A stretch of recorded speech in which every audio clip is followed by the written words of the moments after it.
मेरे प्यारे दोस्तों, आज आज हम पढ़ेंगे एक अच्छा टॉपिक जिसका नाम है धारा मापी। धारा मापी जो है, इसमें एक आता है क्वेश्चन निलंबित कुंडली, वो क्वेश्चन किया जाएगा। सबसे पहले इस वीडियो को ज़्यादा से ज़्यादा लाइक, शेयर और कमेंट किया। बहुत लोग लाइक और शेयर और कमेंट नहीं करते हैं। अगर आप हमारे काम आ रहे हो तो हम तुम्हारे काम आएंगे। तो एक मुक्तक आपको सुनाते हैं। क्या है कि वही इंसान से इंसानियत का मान पाता है, छोड़ अपना पराया जो सभी के काम आता है। उसी की जिंदगी प्यारी खुदा का है, वही बंदा जो कमाता, जो मशक्क़त से स्वयं खाता खिलाता है। कमाता जो मशक्क़त से स्वयं खाता खिलाता है। तो इस वीडियो को आप ज़्यादा से ज़्यादा शेयर व लाइक व सब्सक्राइब कीजिए। अब देखते हैं अपना टॉपिक क्या है, टाइम ना ज़्यादा लेते हुए, क्योंकि आपके बोर्ड एग्जाम आ गए। तो क्या है धारा मापी। देखो है धारा मापी, धारा अलग मापी है, मतलब धारा को मापने वाले यंत्र को ही हम क्या कहते हैं, धारा मापी कहते हैं। तो धारा मापी क्या है? धारा मापी वह उपकरण है जिसकी सहायता से किसी उसमें प्रवाहित धारा का हम पता लगाते हैं या मापन करते हैं, उसे हम क्या कहते हैं, धारा मापी। अब देखो हम आपको परिभाषा बताते जा रहे हैं, आप इसको अच्छे से नोट कर लेना। क्या है कि धारा मापी वह उपकरण है, धारा मापी वह उपकरण है जिसकी सहायता से किसी विद्युत परिपथ में प्रवाहित होने वाली धारा की उपस्थिति का पता लगाया जाता है, यह उसका मापन किया जाता है, उसे क्या कहते हैं, धारा मापी कहते हैं। परिभाषा क्या बताया कि धारा मापी वह उपकरण है जिसकी सहायता से किसी विद्युत परिपथ में प्रवाहित होने वाली धारा की उपस्थिति का पता लगाया जाता है या उसका मापन किया जाता है, उसे क्या कहते हैं, धारा मापी कहते हैं। अब बच्चा आगे समझते हैं कि धारा मापी आपका दो प्रकार का होता है। धारा मापी कितने प्रकार का होता है? दो प्रकार का होता है, और ये आपने पढ़ा है चल चुंबक धारा मापी और चल कुंडली धारा मापी। बच्चा चल चुंबक धारा मापी क्या होता है कि जब किसी उसमें धारा प्रवाहित किया जाए तो जो कुंडली है वो स्थिर रहे और चुंबक क्या करे, गति करे, उसे चल चुंबक धारा मापी कहते हैं। देखो शब्द कह रहा है चल चुंबक, मतलब क्या चल रहा है, चुंबक चल रहा है। तो चल चुंबक धारा मापी तो क्या है कि जिसमें चुंबक गति करे और कुंडली स्थिर रहे, चल चुंबक धारा मापी कहलाता है। आगे चल कुंडली धारा मापी, तो जिसमें चुंबक स्थिर रहे और कुंडली गति करे, उसे चल कुंडली धारा मापी कहते हैं। क्या कहते हैं? चल कुंडली धारा मापी कहते हैं। अब बच्चा चल कुंडली धारा मापी दो होते हैं। एक होता है, एक आप पढ़ोगे निलंबित कुंडली धारा मापी और दूसरा पढ़ोगे किलकित कुंडली धारा मापी। तो हम पहले निलंबित कुंडली जो वेरी मोस्ट है, आता भी है, तो निलंबित अगर आप अच्छे समझ जाते हो तो किलकित वाला आप कर सकते हो या हम करा देंगे। तो सबसे पहले पढ़ते हैं निलंबित कुंडली धारा मापी, दूसरा होता है किलकित कुंडली धारा मापी। तो जो निलंबित कुंडली धारा मापी है उसमें हम सबसे पहले आपको चित्र बना दिए हैं, चित्र अच्छे से समझ लेना और इसमें हम फिर क्रिया विधि और सब कुछ अच्छे से समझा देंगे। सबसे पहले बच्चा ये है, और इसमें आता है बनावट। इसकी क्या आती है? बनावट आती है। तो बनावट में सबसे पहले आपको क्या करना है, बनावट में सबसे पहले आपको इसकी बनावट लिखनी है। और बनावट में अब लिखना है बच्चा, सबसे पहले आपको बनावट क्या लिखना है, हेडिंग डाल के बनावट लिखना है, परिपथ व्यवस्था कह सकते हो। तो बनावट में आप टाइम ना बर्बाद करके सीधा इसमें लिख दोगे कि क्या क्या ये दिया है।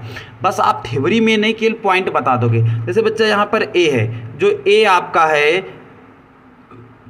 ए बराबर लिखोगे आयताकार कुंडली। आपकी क्या है? आयताकार कुंडली। आपकी ये क्या है? आयताकार कुंडली है। फिर जो एन और एस हैं, एन और एस जो हैं, ये आपके क्या हैं? स्थायी चुंबक कह सकते हो। क्या होते हैं? स्थायी चुंबक हैं, स्थायी नाल चुंबक, स्थायी नाल चुंबक हैं।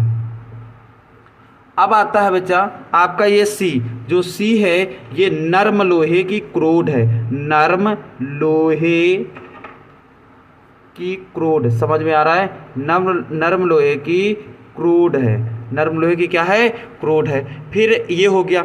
अब देखो यहाँ पर लिखा है जो एम है, एम ये क्या है, एम ये वाला है, ये जो गोल गोल लगा है, तो एम ये क्या है, ये वृत्तीय समतल दर्पण, क्या लिखोगे, वृत्तीय समतल दर्पण, वृत्तीय समतल दर्पण है आपका। अब पढ़ते हैं बच्चा एफ जो है वो एफ आपका फास्फर ब्रांच की पत्ती है, एफ एस क्या है, थोड़ा ऊपर कर लेते हैं बच्चा, एस क्या है आपका, एफ क्या है, फास्फर ब्रांच की पत्ती, फास्फर ब्रांच की पतली पत्ती लिख सकते हो, क्या लिखोगे, पतली पत्ती। और बच्चा जो आपका ये क्या है, जो एच है, ये एच क्या है, मरोड़ टोपी है, एच क्या है, मरोड़ टोपी, एच है मरोड़ टोपी, एच क्या है, मरोड़ टोपी है। और जो एच हो गया मरोड़ टोपी, अब जहाँ पर ये एस है, एस पी आपका क्या है, एस पी आपकी है स्प्रिंग, क्या है, स्प्रिंग है। और जो आपका T1 व T2 है, T1 व जो T2 है ये आपके क्या है, संयोजक पेच हैं, संयोजक पेच हैं। तो बच्चा समझ में आया। आप बनावट में सब कुछ इसमें लिख दोगे। ए आयताकार कुंडली है, एन एस व क्या है, स्थायी नाल चुंबक है, सी क्या है, नरम लोहे की क्रोड है, एम क्या है, वृत्तीय समतल दर्पण है, एफ क्या है, फास्फर ब्रांच की पत्ती है, एच क्या है, मरोड़ टोपी है, एच क्या है, मरोड़ टोपी है, एस पी क्या है, स्प्रिंग है, और T1 व T2 क्या है, संयोजक पेच है। ये आप क्या हो गया, बनावट। अब देखो सिद्धांत कैसे लिखोगे, तो सिद्धांत जो है, सिद्धांत की हेडिंग डाल के आपकी स्क्रीन पर हम लिख के दे देंगे, आप पहले हमारी भाषा सुन लो और स्क्रीन पर देखते जाओ। देखो इसमें क्या है कि जब हम किसी कुंडली को एक समान चुंबकीय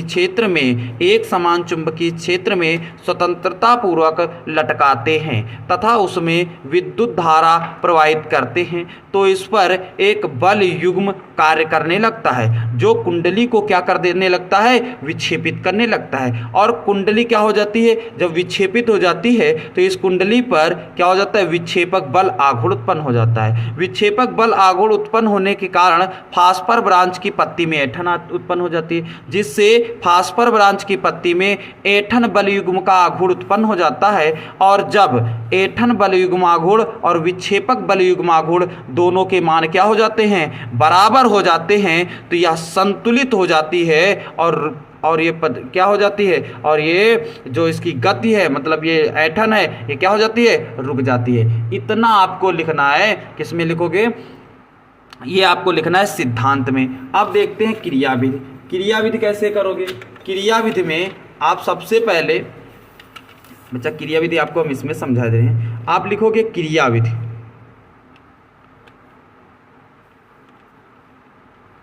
ध्यान से समझना बच्चा, इतने में आपको समझा देंगे अच्छे से। बच्चा लिखोगे क्रियाविधि, क्रियाविधि। तो क्रियाविधि में सबसे पहले बच्चा क्या किया जाएगा, जब विक्षेपक बल युग्म आघूर्ण, या सूत्र से देख लोगे, क्या लिखोगे, विक्षेपक बल आघूर्ण। बच्चा विक्षेपक बल युग्म आघूर्ण बराबर होता है NIAB, जहां पर अगर आपसे पूछ लिया जाए N फेरों की संख्या, I प्रवाहित धारा, A क्षेत्रफल, B जो है वो चुंबकीय क्षेत्र है। यदि क्या कर लिया जाए, यदि जो कुंडली है, यदि कुंडली का विक्षेप फाई हो तो क्या हो, फाई हो तो, अगर फाई होगा तो ऐंठन बल युग्म आघूर्ण, ऐंठन बल आघूर्ण, ऐंठन बल युग्म आघूर्ण क्या हो जाएगा, के फाई हो जाएगा। और बच्चा संतुलन की अवस्था में क्या होगा, किसकी अवस्था में, संतुलन की अवस्था में, संतुलन की अवस्था में हमने कहा कि जब संतुलन कब होंगे, जब विक्षेपक बल युग्माघूर्ण और ऐंठन बल युग्माघूर्ण क्या हो जाएंगे, बराबर। तो इसको बराबर करते हैं, NIAB बराबर क्या हो जाएगा, K फाई। यहाँ पर I बराबर अगर निकालें तो क्या हो जाएगा, K अपान NAB और क्या हो जाएगा, फाई। इतना करने के बाद अगर हम ये लिखें कि जहाँ जो G बराबर अगर लिखे तो KNAB हो जाएगा। कहने का मतलब ये क्या हो जाएगा, एक नियतांक हो जाएगा। क्या हो जाएगा, नियतांक हो जाएगा। ये नियतांक क्या है, जहाँ G क्या है, धारामापी नियतांक है, जिसे G क्या कहते हैं, धारामापी नियतांक कहते हैं। अगर ये वैल्यू यहाँ पुट करें तो I बराबर हो जाएगा G फाई, और G फाई का मतलब ये है कि ये नियतांक है तो I प्रोपोर्शनल हो जाएगा फाई के। कहने का मतलब ये है कि उसमें प्रवाहित धारा क्या हो जाएगा, उसमें विक्षेप होने के क्या हो जाएगा, अनुक्रमानुपाती हो जाएगा। तो बच्चा ये वेरी मोस्ट क्वेश्चन था जिसमें निलंबित कुंडली आपसे अच्छे से पूछ लेता है। आप इसको अच्छे से तैयार कर लीजिए। और ये आपकी हो गई क्रियाविधि, ये आपकी क्या हो गई, क्रियाविधि हो गई। इसको अच्छे से नोट कर लेना। अब इसके बाद हमने ये आपको बता दिया है, अच्छे से समझा दिया है, इसको आप अपने कॉपी में नोट कर लेना। ये है पूरा आपको अच्छे से समझा दिया गया है। जो ना है उसको कमेंट करके पूछ लीजिए, और इसमें आप अच्छे से अच्छे कमेंट कीजिए और आपके अच्छे से अच्छे अंक प्राप्त हो, ये